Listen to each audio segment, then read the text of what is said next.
If that's what your main goal is, you could either be a movie star or an actor. I'm an actor. I'm a working actor. I'm not a movie star. You know, maybe I'd like to be. I know some. Yeah. You know, but I've done pretty good. It was interesting too when I moved here. I was up in Oregon for 2.5 years, from '79 to '82, and it was so good it was dangerous. I had to leave. I mean, if you had a family, it was doubly dangerous. And if you get a chance to go, you should go. It's a good life. It's a They good put life. you up. They put you up. You have the actor's house there. Yeah, you stay find a in. house. They give you the food. and The basically- theaters are in this beautiful park. Most of the time you can walk to the theater, you walk to rehearsal, you walk past beautiful countryside, and it's just, and they grow the best smoke. I'm sorry. That's why 1 year turned into 2. Baby! And you get a ticket. Oh, thank you, officer. Bye-bye. That's a moving violation. Yeah. Get that out of your mouth. It was fabulous, but I had to leave. I have friends who've been up there for 15, 20 years. I just had to go. Still. Yeah, Still up there. still up there. And It's a good life, though. It's a great yeah, life. Theater's great also, isn't it? Also because you get the instant feedback you don't get when you're doing it is instant. films. It- You do a movie and you wait 6 months later to find out if you're funny. On the stage, there's nothing like being on a stage live in front of an audience that gives you, that you know where you are. They give you stuff instantly. You know when you have them. You know when you don't. You know when you have them. They give you things, it's amazing. You discover stuff. People say, well, how can you do the same play 6 weeks in a row? I said, because it's not the same play. Every night is different. Every night the audience is different. Every night you're different. Every night you make different discoveries. Every night it changes. It's a living, breathing thing. Film is more static and more frozen. Once it's captured, it's locked, that's it, it's done. There's not a hell of a lot more you can do to it, you know? And to stay that way for 100 years or more, that's what it is. That performance, that time, that look will be captured and held there. The theater is transitory. Every night is different. Whatever magic happens, it only happens that night, at that point in time. And it is magic. And the thing about magic is, you can't examine it, and you don't know what it is. You don't know what makes it work. And the more you try to figure it out and pull it apart, the less you have. You know, it's an amazing thing. Anyway, so much for that philosophical bullshit. Okay. That's a good one. Okay. But We have some directors in the room, do we not? Filmmakers and directors. Let's switch over to that side for a moment. Okay. We had Mary Kay Place come and screen one of her movies recently, and we talked a bit about the actor-director dynamic, and she said that the directors she likes working with least are directors that give her just results. We need you to cry here, or can you be louder? No, That sort of yeah, stuff. yeah, I hate Do you have a peeve, or is there a favorite kind of director you like to work well, with? it's a What kind of collaboration. I like a collaboration. If you hire someone to do a role, then you must believe in who they are as an actor and a performer, and they should have input into what goes on. I mean, it's difficult. A director has his vision of how he wants his film to be, and an actor has their vision if they're skilled, if they're crafted, once they've read the script and made decisions about the character, and they do make decisions about the character. And the idea is to bring those together, that the director and the actors work together to make this character who and what it is, which means that the actor has to have input into that process. At one point, he has to go over. I learned that you have to just accept the director's choices, and that's fine if you can get a chance to try to explain and explore yours as well.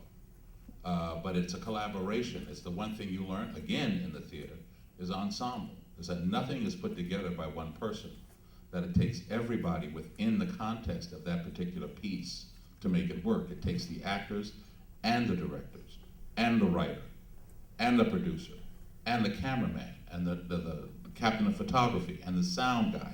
It takes all of these people to make this one particular thing work.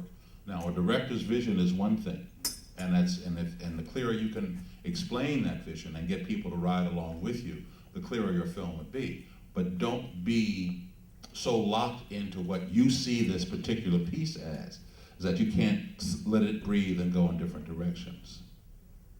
You know, see, that's the thing that you understand, is that a creative thing has a life of its own. Once you have removed it from your brain and you try to bring it into this thing of reality, it lives and it breathes and it grows in directions that maybe you won't necessarily see when you were thinking about it. But once you get all this other stuff going on, things happen. You know, things happen. But you have to be able, as a director, to say, well, boom, I know things are happening, but this is what we're going to do. But you cannot dismiss everything else. Does that make sense? Okay. Absolutely, absolutely. Also, if you've spent so much time doing theater where you have a tighter collaboration between the actor and director, then you do TV. It's a whole different world, isn't it? Yeah, yeah.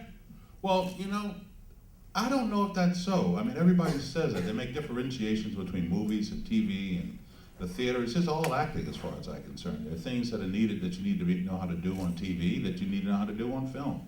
But does a director work with you as closely in regard to your character and your beats and all that in a TV It setting? depends on the director. The director we had for Fresh Prince was wonderful, was Shelley Jensen.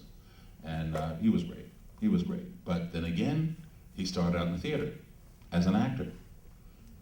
and just moved into directing. So he had that whole thing. Now he knew what he wanted and he did it. Then the director I worked with, no, wasn't a director, was a producer, Ed Weinberger, when we did Sparks. And Ed Weinberg, I don't know if you know him, he did Taxi, Rhoda, Amen, Archie Bunker, Bill Cosby. He wrote for Dick Gregory for a while. You know, and he was a producer for our show, and he would come down and have a lot to say about how he wanted things done. It depends on the director. I did a director when I did L.A. Law, and I forget this guy's name, but he was wonderful. But he was also from the theater, but he knew how to work with actors, and you know, and get us to do what he wanted us to do, and for us to see it. Because the thing is that I know a lot of movie, film, TV actors sometimes come off as not the sharpest tools in the shed. And that might be true. But theater is a literate art form. You have to be literate in order to be able to do the theater. You have to be familiar with words, thoughts, concepts, things, stuff. You have to be a full person in order to do that. And that's what you bring with you when you bring it to anything else. Now, when I got here, there was no such thing as acting for the camera and stuff. You just learned on the fly. You know, you learn that, okay, the camera is another person, bring it down. I don't have to reach the back row. You know, I can bring it down, I can simplify. I found out also that I have a strong face, so anything I do can look excessive. The simpler, the better for camera, because the camera's what picks it up.